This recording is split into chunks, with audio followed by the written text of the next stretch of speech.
Good evening, Satu TV viewers. Tonight we are at NMIT and we're going to see the performance, the Balinese Gamelan and then a Balinese dancer as well. Let's check out.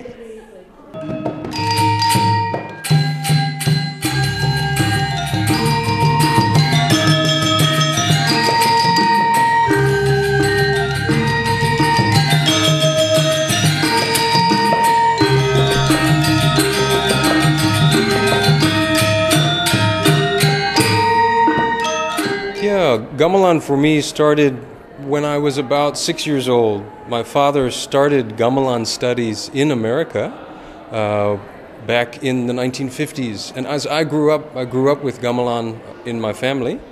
And many years later I went to Bali to study as a teenager. And now I teach the gamelan at Monash University here in Melbourne. I've been playing gamelan since I was about 16 years old. So a few years on, and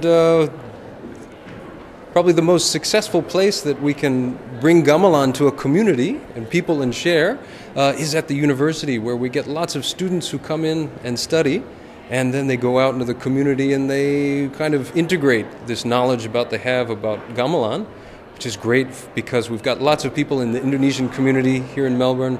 And music's a great way to get people to understand one another. Food's another good way. So I think that's one of the fun things about gamelan, not just playing, but sharing.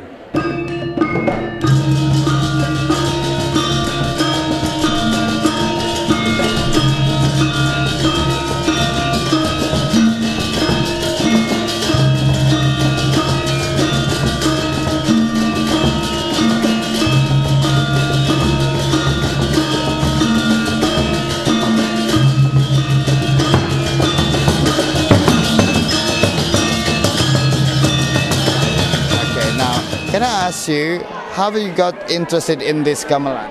I was actually invited to join by Adrian Sheriff, who invited us to play here today at NMIT. And he asked me to join, and I thought it'd be something I'll be interested in doing, so I went along and I loved it.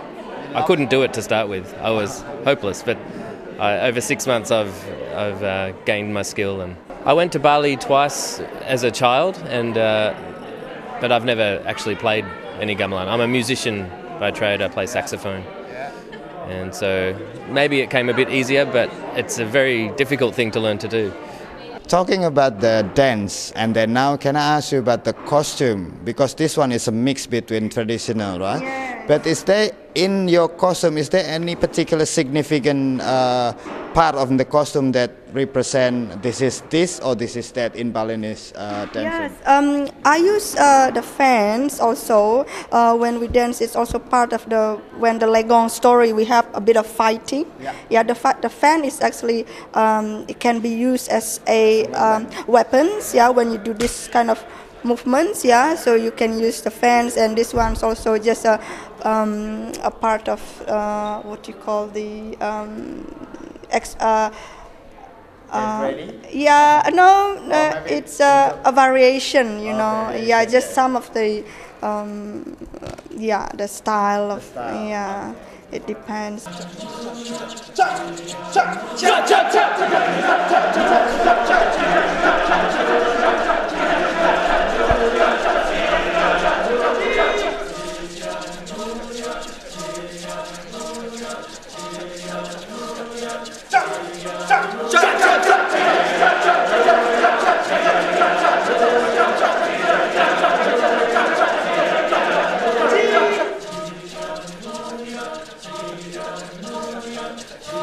In my childhood, I first went to Indonesia when I was 9 months old, and came back to Australia when I was about 13, with just a few holidays here in between.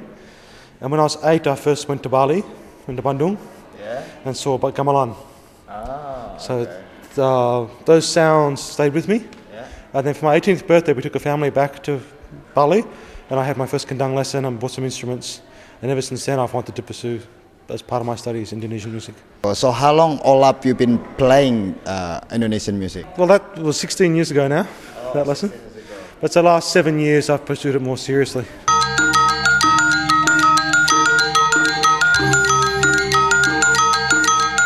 I want one of those big gongs. Actually, the I really like the range of sounds that you get from the gamelan, for everything from real bass sound all the way through to the other melodic components. So there's a lot of variety, and I think that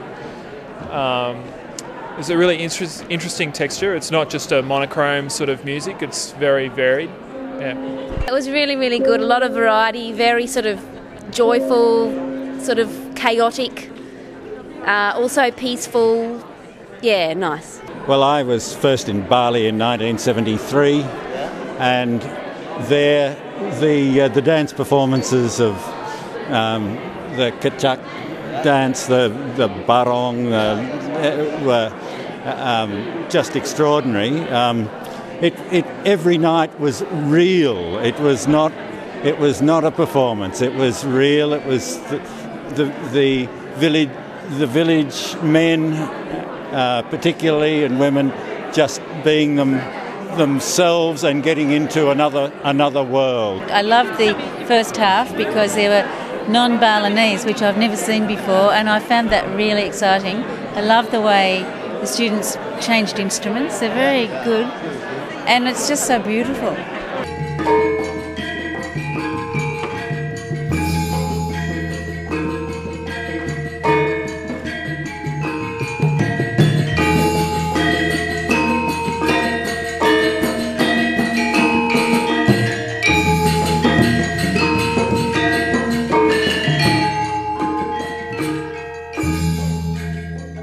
Okay, thanks for watching Satu TV. My name is Supri.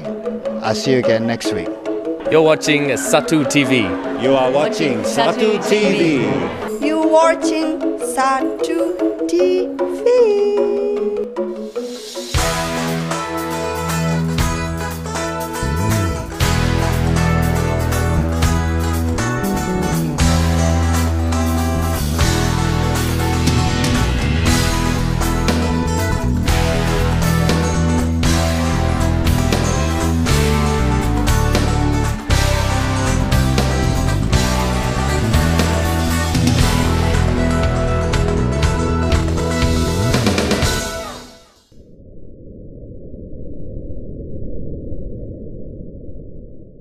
Satu TV was proudly brought to you by